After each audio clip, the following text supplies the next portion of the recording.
Hello friends, आज हम यहाँ पर बात करेंगे बिजनेस एनवायरनमेंट के क्वेश्चंस की। देखते हैं कौन कौन से क्वेश्चंस हैं जो आज हम यहाँ पर डिस्कस करेंगे।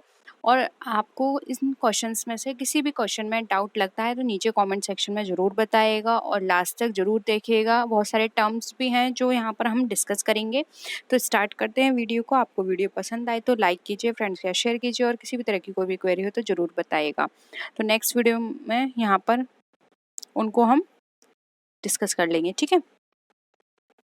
देखिए यहाँ पर फर्स्ट क्वेश्चन है हमारा, according to which of the following management thinkers business environment is defined as total of all things external to firms and industries which affect their organisation and operation. यानी आपको बताना है कि इसमें से कौन सा थिंकर है जिसने ये कहा था कि बिजनेस एनवायरनमेंट जो है वो जितनी भी एक्सटर्नल चीज़ें होती हैं फर्म के लिए या इंडस्ट्रीज़ के लिए वो हमारी इफ़ेक्ट करती हैं उनके ऑर्गेनाइजेशन को या फिर उनके ऑपरेशन को। ये किसने कहा था कि बिजनेस एनवायरनमेंट में जितनी भी चीज़ें होंगी एक्सटर्नल वो सारी उनको इफ़ेक्ट करेंगे, बताइए।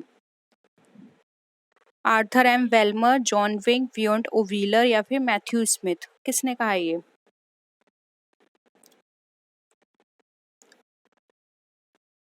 देखिए यहाँ पे राइट आंसर हो जाएगा ऑप्शन ए, वेल्मर ने ये कहा था कि जितने भी हम एक्सटर्नल चीज़ें होती हैं हमारी वो उन सबका टोटल जो होता है वो हमारे फर्म को या इंडस्ट्री में जो भी काम हो रहा है उसको वो वहाँ पे इफेक्ट करता है। एक्सटर्नल की बात की गई है, ठीक है।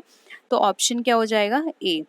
नेक्स्ट क्वेश्चन देखिए, बिजनेस इंक्लूड्स, बहुत ही सिंपल क्वेश्चन है, इजली आप इसका आंसर कर सकते हैं कि बिजनेस में क्या चीज़ इंक्लूड होती है। Non economic activity, economic, social या फिर प्रोडक्शन एक्टिविटी, बताइए।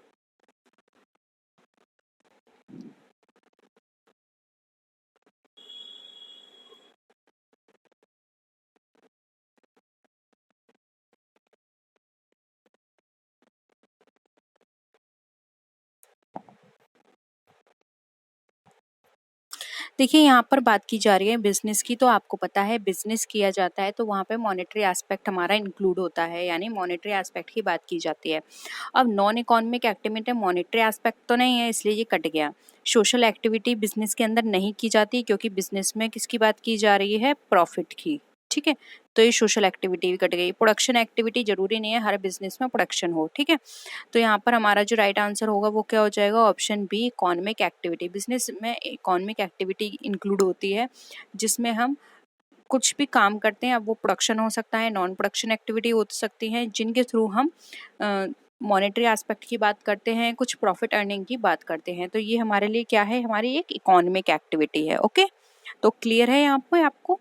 नेक्स्ट देखिए, the age of discontinuity 1996 has been authored by, किसने दी थी ये? जॉन ड्रायडॉन, स्लिल, Denny Dean, Peter F Drucker या फिर नन ऑफ दीज। क्या आपने इससे पहले ये पढ़ा है द एज ऑफ डिसकंटिन्यूटी क्या होती है?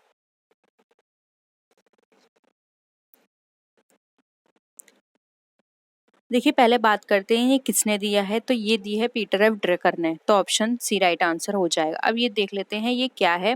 तो देखिए अगर हम बात करें द एज ऑफ डिसकंटिन्यूटी की जो कि 1996 में आई थी, तो यहाँ पर पीटर ड्रकर फोकस करते हैं या फिर हम कह सकते हैं एक इस तरह से वो परसेप्शन दे रहे हैं या फिर क्लैरिटी कर रहे हैं फोर्सेस ऑफ चेंज में कि जो भी हमारी ट्रांसफॉर्मिंग इकोनॉमिक लैंडस्केप है या फिर जो हमारी जितनी भी आजकल के जो परसेप्शंस हैं वो सारे हमारे जो कल की सोसाइटी होगी उसको क्रिएट करेंगे, ठीक है। इकोनॉमिक ड्रकर ये 4 मेजर फोर्सेस बताते हैं या फिर हम बोल सकते हैं 4 मेजर एरियाज की बात करते हैं इसके अंदर, जो कि हमारे अंडरलाइन करती है हमारे contemporary social and cultural reality को। जिसमें देखिए इन्होंने कहा है कि अगर न्यू टेक्नोलॉजी आती है तो इससे क्या होगा? हमारी नई इंडस्ट्रीज़ बनेंगी, क्योंकि टेक्नोलॉजी नहीं आएगी तो नई इंडस्ट्रीज़ भी बनेंगी। और अगर हमारे इंटरनेशनल वर्ल्ड में अगर कोई भी चेंजेस होता है तो उससे वर्ल्ड इकोनॉमी पे इफ़ेक्ट पड़ेगा। हाँ, हमारी इकोनॉमी क्या होगी? हमारी इकोनॉमी में उसकी कमी आएगी तो वहाँ पर उसकी पॉलिसीज़ भी चेंज होंगे। और अगर हम सोशल पॉलिटिकल रियलिटी की बात करें तो वहाँ पे भी क्या होगा? ड्रास्टिक चेंज आएंगे हमारे पॉलिटिकल, फिलोसफिकल और स्पिरिचुअल चैलेंजेस में। फिर अगर हम बात करें यहाँ पर हमारी नॉलेज की, ठीक है, अगर नई नॉलेज को किसी भी चीज़ से रिलेटेड अगर हमारी नॉलेज न्यू डेवलप होती है तो इससे क्या होगा, हमारे एजुकेशन पे इफेक्ट पड़ेगा, जिससे कि हमारी एजुकेशन और भी ज़्यादा इम्प्रूव होगी, हमारे वर्क करने का काम जो होगा वो अलग हो जाएगा, हमारा वर्क जो होगा उसकी इम्प्लीकेशंस अलग होंगी, तो लीडरशिप हमारी अलग हो जाएगी। यानी कि ये सारे फोर्सेस हैं जो क्या करते हैं, हमारी ज़रूरी नहीं है कि वो जैसी चीज़ें आज चलें वैसे भी आगे चलती रहें, चेंजेस होंगे। अगर आज के एनवायरनमेंट में कोई भी चेंजेस हो रहा है तो उससे हमारी जो फ्यूचर की जो चीज़ें हैं उस पर भी उसका इफ़ेक्ट पड़ेगा। तो ये इस की बात करते हैं। तो आई होप यहाँ पर अब आपको क्लियर हो गया है।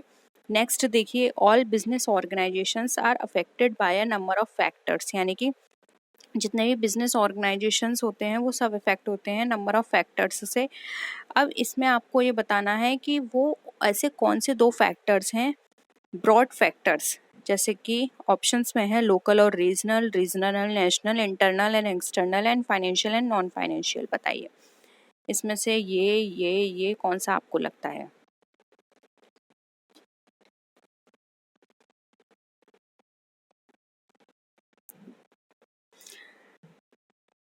देखिए यहाँ पे ब्रॉड कैटेगरी की बात की गई, तो लोकल एंड रीजनल की बात करें तो ये कोई ब्रॉड कैटेगरी नहीं है, इसमें तो फिर हमारी टेक्नोलॉजी भी अभी रह गई, ठीक है, और सोशल रह गई।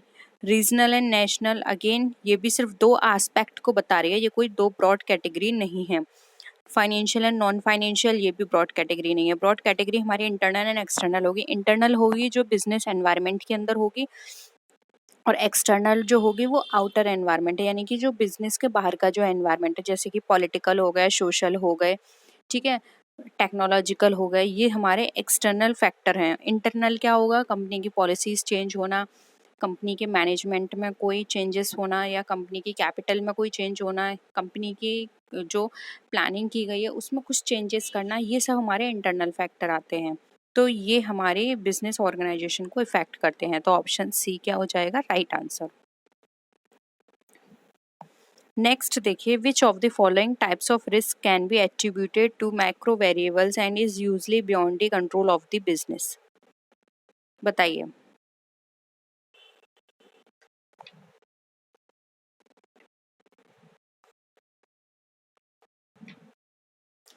क्या लगता है इसका आंसर आपको क्या होना चाहिए।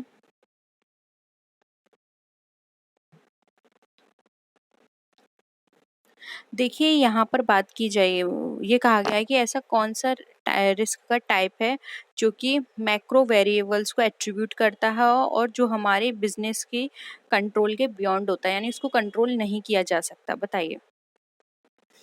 देखिए इसका आंसर हो जाएगा ऑप्शन ए सिस्टमैटिक रिस्क। सिस्टमैटिक रिस्क को यहाँ पर हम अनडाइवर्सिफिएबल रिस्क या फिर मार्केट रिस्क भी बोलते हैं, क्योंकि ये क्या होता है, ये एक्सटर्नल रिस्क है जो कि बाहर से आता है, कंपनी इसके ऊपर किसी भी तरह का कंट्रोल नहीं होता है। जैसे कि इन्फ्लेशन हो गया, इन्फ्लेशन पे अब कंपनी का कोई जोर नहीं है, रिसेशन आ गया मार्केट में, या फिर कोई इंटरेस्ट रेट चेंज कर दी गवर्नमेंट ने, तो इस तरह के रिस्क क्या हो गए जिस पे कंपनी का जोर नहीं है, कंपनी उसको कंट्रोल करके नहीं चल सकती, ठीक है। तो इसका राइट आंसर हो गया एक।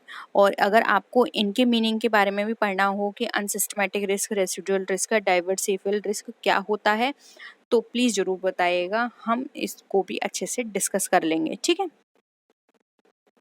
नेक्स्ट देखिए, operating environment of a business is basically, जो ऑपरेटिंग एनवायरनमेंट है बिजनेस का वो बेसिकली क्या बताता है, general environment, micro environment, macro economic environment, या फिर पॉलिटिकल एनवायरनमेंट। बताइए।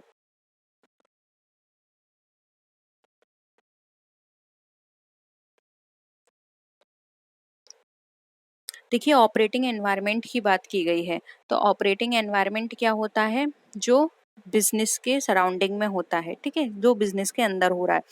तो यहाँ पर देखिए जनरल एनवायरनमेंट, माइक्रो इकोनॉमिक, या फिर पॉलिटिकल, तो ये कुछ भी नहीं होगा, राइट आंसर हो जाएगा ये, क्योंकि माइक्रो जो होता है स्मॉल होता है और मैक्रो जो होता है लार्ज लेवल पे होता है। तो यहाँ पे ऑपरेटिंग एनवायरनमेंट की बात की गई है, तो ऑप्शन बी यहाँ पे हमारा राइट आंसर हो जाएगा। नेक्स्ट देखिए, which of the following depicts the statement which drives the role that an organisation play in a society. हमें बताना है इसमें से कौन सा स्टेटमेंट है जो कि ड्राइव करता है एक ऑर्गेनाइजेशन के रोल को, जो कि एक सोसाइटी में वो प्ले कर रहा है। तो सोसाइटी के लिए जब कोई भी ऑर्गेनाइजेशन कोई भी रोल प्ले करती है तो उसको हम क्या स्टेटमेंट या क्या वर्ड उसके लिए डिपिक्ट करते हैं? गोल, मिशन, ऑब्जेक्टिव्स या फिर सक्सेस? बताइए।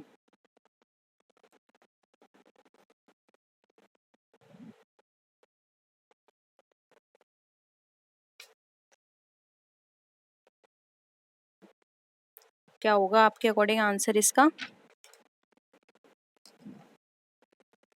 देखिए यहाँ पर इसका आंसर हो जाएगा बी, मिशन। अब मिशन क्या होता है तो इसके बारे में समझ लीजिए। जो हम जब जहाँ पे विजन होता है, अल्टीमेट गोल, तो वहाँ पे मिशन ये बना दिया जाता है कि हम वहाँ पर कैसे जाएंगे। मिशन एक्सप्लेन करता है बिजनेस एग्जिस्ट क्यों हुआ है। तो यहाँ पर एक तरह से उसने बता दिया कि जो ऑर्गेनाइजेशन है उसका क्या रोल है, क्योंकि ऑर्गेनाइजेशन जब भी बनेगी तो उससे सोसाइटी को ही फायदा होगा, सोसाइटी के लिए ही वो कुछ करेगी। तो वहाँ पर मिशन में ये बता दिया जाता है कि ये कंपनी क्यों एग्जिस्ट कर रही है या फिर क्यों इसको बनाया गया है, स्टैब्लिश किया गया है। जैसे कि कंपनी क्या कर सकती है सोसाइटी के लिए, ठीक है। या फिर जैसे कि आपने देखा होगा कि उसमें लिखा होता है our mission is to dash dash dash. तो इस तरह से क्या होता है कि वो वहाँ पे बताते हैं कि वो सोसाइटी के लिए क्या लेकर आए हैं, क्या इनोवेशन चीज़ें हैं या सोसाइटी में क्या चेंजेस लाना चाहते हैं। फॉर एग्जांपल आपने नाइकी का मिशन देखा होगा। नाइकी का जो मिशन है उसमें लिखा हुआ है to bring inspiration and innovation to every athlete in the world. तो ये क्या है, ये मैसेज किसके लिए है? ये सोसाइटी के लिए है, ठीक है। और आपने फेसबुक का भी देखा होगा तो उसमें लिखा है to give people the power to share and make the world more open and connected. तो ये भी क्या है, सोसाइटी के लिए है कि यहाँ पर उनको ये वो पावर दी गई है कि वो अपने व्यूज शेयर करें लोगों के साथ, और साथ ही साथ वो वर्ल्ड के साथ ओपन हो, कनेक्ट हो सकें। क्योंकि आपको पता है फेसबुक वर्ल्ड वाइड है, तो वहाँ पर आप किसी से भी चैटिंग कर सकते हैं, किसी से भी अपने व्यूज़ शेयर कर सकते हैं या फिर उनके व्यूज़ जान सकते हैं। तो ये क्या है, मिशन है इनका। तो ऑप्शन बी यहाँ पे राइट आंसर हो जाएगा। विजन और मिशन कंफ्यूज मत होइएगा। विजन की बात करते हैं तो विजन ये डिस्क्राइब करता है कि डिजायर्ड फ्यूचर पोजीशन क्या होगी या फिर अल्टीमेट गोल क्या है या फिर फ्यूचर ड्रीम क्या है ऑर्गेनाइजेशन का। ये ऑप्टिमम वर्जन भी हम कह सकते हैं बिजनेस का, और ये टाइमलेस होता है, इवन इम्पॉसिबल टू अचीव होता है। अब विजन तो वो बना लेते हैं लेकिन जरूरी नहीं है कि वो उसको अचीव कर लें, ठीक है। जैसे कि फॉर एग्जाम्पल विजन, डिज्नी का विजन था टू मेक पीपल हैप्पी। अब डिज्नी काम कर रही है उस पर, लेकिन जरूरी नहीं है कि लोगों को वो खुश कर ही सके, ठीक है। क्योंकि ये एक ऐसी चीज है जिसको आप हर पर्सन को या फिर हर टाइम पर खुश नहीं रख सकते हो।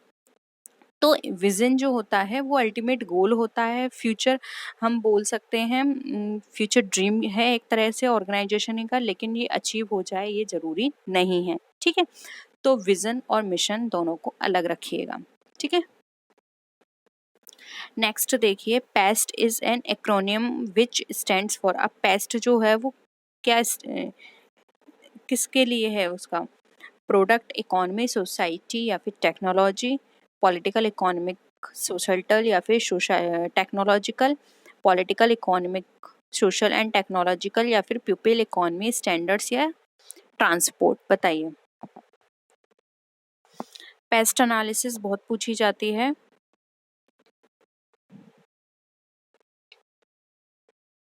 बताइए क्या होगा इसका आंसर?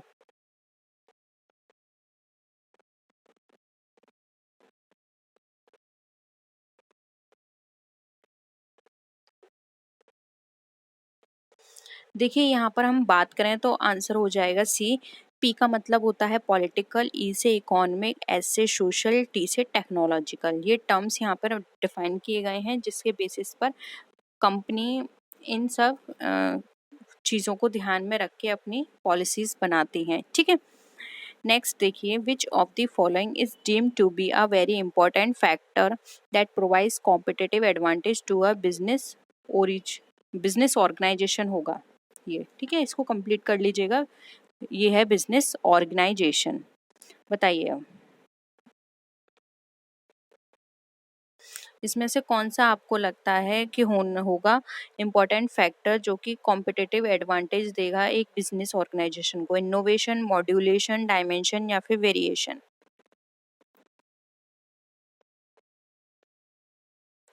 देखिए, आप कॉम्पिटिटिव एडवांटेज इसी से समझ सकते हैं। आप कॉम्पिटिटिव एडवांटेज कैसे दे सकते हैं? जब आप और आपका जो कॉम्पिटिटर है वो दोनों ही या फिर आप मार्केट में नए जा रहे हो और आप चाहते हो कि वो जो पहले से उस प्रोडक्ट में डील कर रहे हैं आप उसके कॉम्पिटिटर में आ जाओ। ठीक है, कॉम्पिटिटिव एनवायरनमेंट किस तरह से बनेगा? जब आप अपने प्रोडक्ट में कुछ इनोवेशन लेकर आओगे जो उसने अभी प्रोवाइड नहीं किया है ऑडियंस को या सॉरी कस्टमर को, वो आप उसको दोगे। तो इससे क्या हुआ, इनोवेशन जब आप अपने चीज़ में लेकर आओगे तो कॉम्पिटिटिव एनवायरनमेंट या कॉम्पिटिटिव एक तरह से एडवांटेज एक बिजनेस ऑर्गेनाइजेशन को मिल जाएगा जिससे कि वो ज़्यादा से ज़्यादा कस्टमर को अपने पास अट्रैक्ट कर सकता है। ठीक है, तो ऑप्शन क्या हो जाएगा? ए राइट आंसर हो जाएगा। क्लियर है? नेक्स्ट देखिए, maximisation of which of the following should be the main aim of the private organisation? बताइए, एक प्राइवेट ऑर्गेनाइजेशन का मेन एम क्या होना चाहिए? क्या मैक्सिमाइज करना होना चाहिए? प्रॉफिटेबिलिटी, प्रॉफिट, सोशल वेलफेयर या फिर एम्प्लॉय वेलफेयर? याद रखिएगा, प्राइवेट की बात की जा रही है और प्राइवेट अपने किस चीज़ पे ज़्यादा फोकस करती है? क्या मैक्सिमाइज करती है? वो अपना मैक्सिमाइज क्या करेगी? प्रॉफिटेबिलिटी को। देखिए, प्रॉफिट और प्रॉफिटेबिलिटी में अंतर है तो कंफ्यूज मत होना। प्रॉफिटेबिलिटी मैक्सिमाइज करेगी तभी उसको ज़्यादा फायदा होगा। ठीक है, प्रॉफिट से नहीं, प्रॉफिटेबिलिटी से। ठीक है, तो ऑप्शन क्या हो जाएगा? ए राइट आंसर हो जाएगा। प्रॉफिटेबिलिटी मैक्सिमाइजेशन उसका मेन एम होना चाहिए एक कंपनी का। ठीक है, यहाँ पर बात की जा रही है प्राइवेट की, तो ये याद रखिएगा प्राइवेट का। और अगर हम बात करते हैं नॉर्मल बिजनेस की, तो वहाँ पर वेल्थ मैक्सिमाइजेशन होता है। ठीक है, नेक्स्ट है, which of the following can be taken as the most valid description of business purpose? बताइए, बिजनेस पर्पस का वैलिड डिस्क्रिप्शन आप इसमें से क्या ले सकते हैं? बताइए।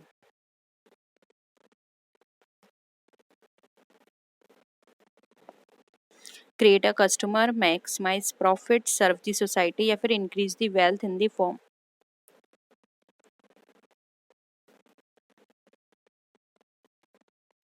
देखिए, यहाँ पर राइट आंसर हो जाएगा जो बिजनेस पर्पस का जो मोस्ट वैलिड होना चाहिए वो होना चाहिए कस्टमर को क्रिएट करना।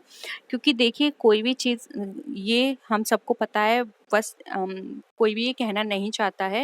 ये सबको पता है कि देखिए, जब भी कोई पर्सन बिजनेस कर रहा है तो उसका मेन पर्पस यही होगा कि मुझे ज़्यादा से ज़्यादा प्रॉफिट मिले। बट ये बताया नहीं जाता कि कंपनी है वो हमेशा यही कहती है हमें कस्टमर का वेलफेयर चाहिए, हमें कस्टमर को अच्छा प्रोडक्ट देना है बस।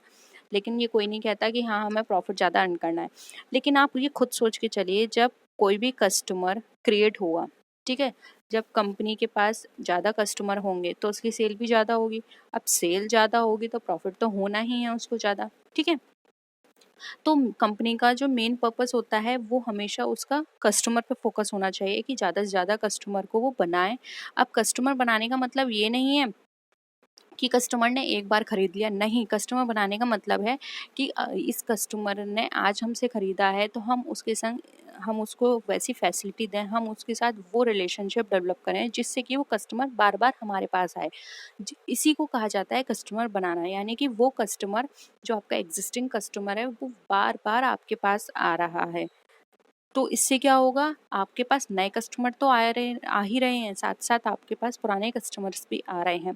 तो इससे क्या होगा, प्रॉफिट भी मैक्सिमाइज हो जाएगा, आपकी वेल्थ में भी इंक्रीमेंट होगा। ठीक है, तो ऑप्शन क्या हो जाएगा?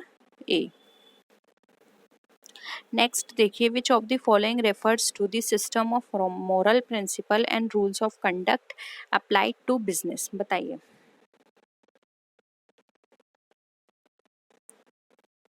इसमें से कौन सा आपको मॉरल प्रिंसिपल का वो सिस्टम लगता है जो कि एक बिजनेस में अप्लाई किया जा सकता है? Business culture, business ethics, business या फिर सोसाइटी? बहुत ही सिंपल बात है। देखो, रूल्स ऑफ कंडक्ट की बात की जा रही है यहाँ पे, moral principles and rules of conduct, इनकी बात जहाँ भी की जाएगी तो, और यहाँ पे साथ ही साथ बिजनेस की बात की जा रही है, ठीक है। तो बिजनेस एथिक्स आप आंख बंद करके वहाँ पे लगा दीजिएगा, क्योंकि देखिए, हर जगह जैसे कि हमारी लाइफ में भी कुछ ना कुछ हमारे मॉरल्स होते हैं जिनको हम अपने लाइफ में फॉलो करते हैं, ऐसी बिजनेस के अंदर कुछ मॉरल्स होते हैं, कुछ प्रिंसिपल्स होते हैं, रूल्स ऑफ कंडक्ट होते हैं, जिनको उसको अप्लाई करना होता है अपने बिजनेस के अंदर, जो हमारे बिजनेस एथिक्स कहलाते हैं, ठीक है।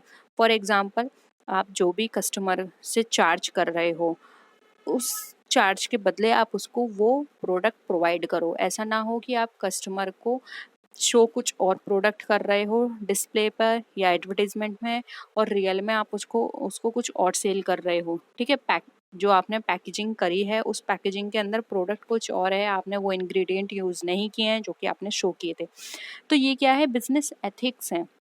साथ ही साथ आप प्रॉपर क्वांटिटी में उन्हें दे रहे हो, या फिर अगर आप सर्विस की बात करें, सर्विस सेक्टर की, तो आप उनको वो सर्विस दे रहे हो जिस सर्विस के लिए आपने उनसे चार्ज किया है। तो ये क्या कहलाते हैं, बिजनेस एथिक्स कहलाते हैं, ठीक है। नेक्स्ट है porter 5 forces model represents the relationship between. अब बताइए, पोर्टर के जो 5 फोर्सेस मॉडल हैं वो किन किन के बीच का रिलेशनशिप बताते हैं। Organisation environment, society and environment, organisation and society and industry. बताइए।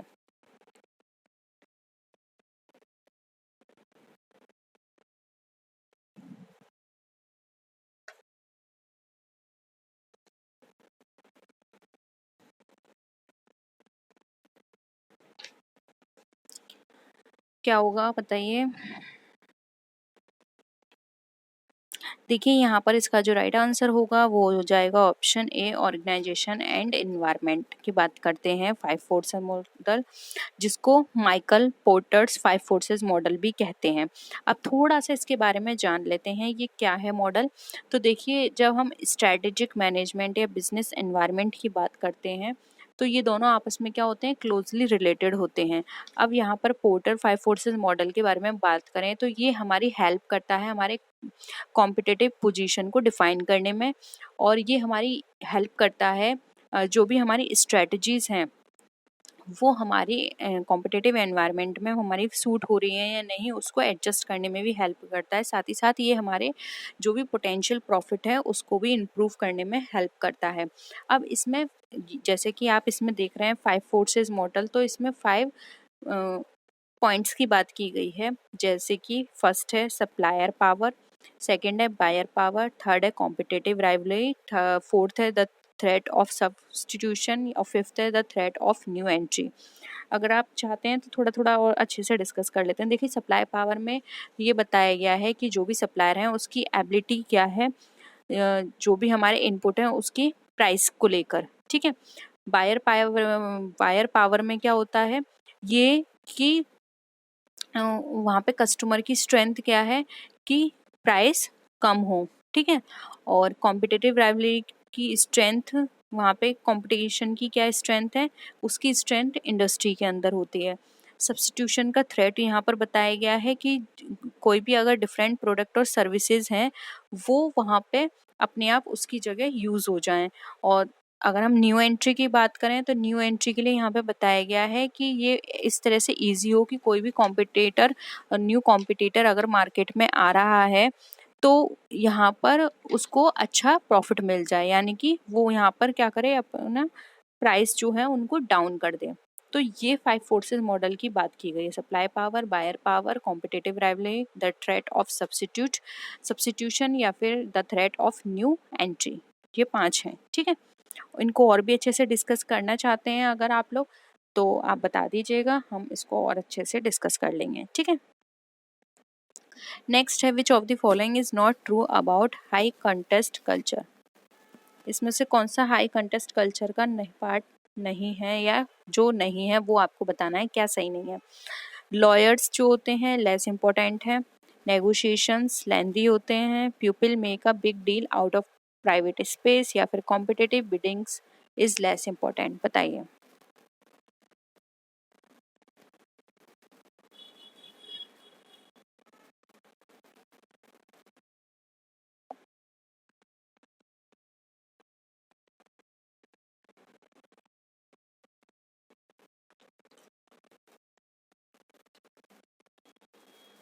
क्या लगता है आपको इसका आंसर क्या होना चाहिए?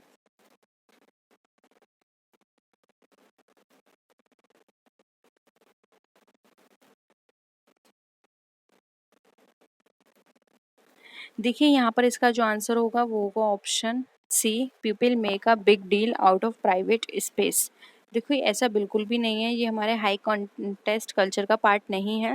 हाई कॉन्टेस्ट कल्चर में ये बताया गया है कि लॉयर्स जो होते हैं वो लेस इंपॉर्टेंट है, और नेगोशिएशन जो होता है बहुत ही ज़्यादा लंबी प्रोसेस है, और जो हमारे कॉम्पिटिटिव बिडिंग्स होती हैं अगेन ये भी हमारे लिए लेस इंपॉर्टेंट होती हैं। ठीक है, कल्चर के अकॉर्डिंग बात करें तो, लेकिन कल्चर के अंदर ये चीज़ इंक्लूड नहीं की गई है कि लोग जो होते हैं वो बिग डील करते हैं प्राइवेट स्पेस से। ठीक है, तो ये यहाँ पर इसका राइट पार्ट नहीं है, तो ऑप्शन सी हमारा राइट आंसर हो जाएगा।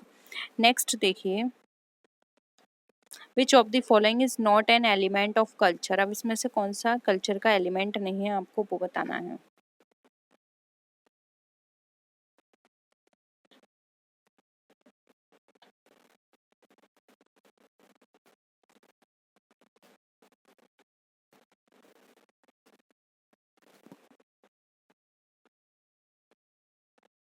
क्या होगा आंसर? इसका आंसर हो जाएगा देखिए बी। हम यहाँ पर बात करें कल्चर के एलिमेंट की, तो टैक्स लॉ की भी बात की गई है, ट्रेडिशंस की, आर्ट की बात की गई है, लेकिन यहाँ पर लैंग्वेज की बात बिल्कुल भी नहीं की गई है। ठीक है, तो यहाँ पर क्या हो जाएगा, लैंग्वेज राइट आंसर हो जाएगा। क्लियर है? तो इसके अलावा आपको और कोई भी डाउट हो तो प्लीज़ नीचे कमेंट सेक्शन में ज़रूर बताइएगा। किसी क्वेश्चन में या किसी टर्म में आपको कंफ्यूजन हुई हो, जो आपको नहीं समझ में आया हो, तो वो आप ज़रूर नीचे कमेंट सेक्शन में बताइएगा, हम उसको ज़रूर डिस्कस करेंगे। तो आज के लिए इतना ही। आई होप आपको वीडियो पसंद आया होगा। वीडियो पसंद आए तो लाइक कीजिए, फ्रेंड्स या शेयर कीजिए, और किसी भी तरह की कोई भी क्वेरी हो तो ज़रूर बताइएगा। तो नेक्स्ट वीडियो में मिलते हैं, तब तक के लिए टेक केयर, बाय बाय।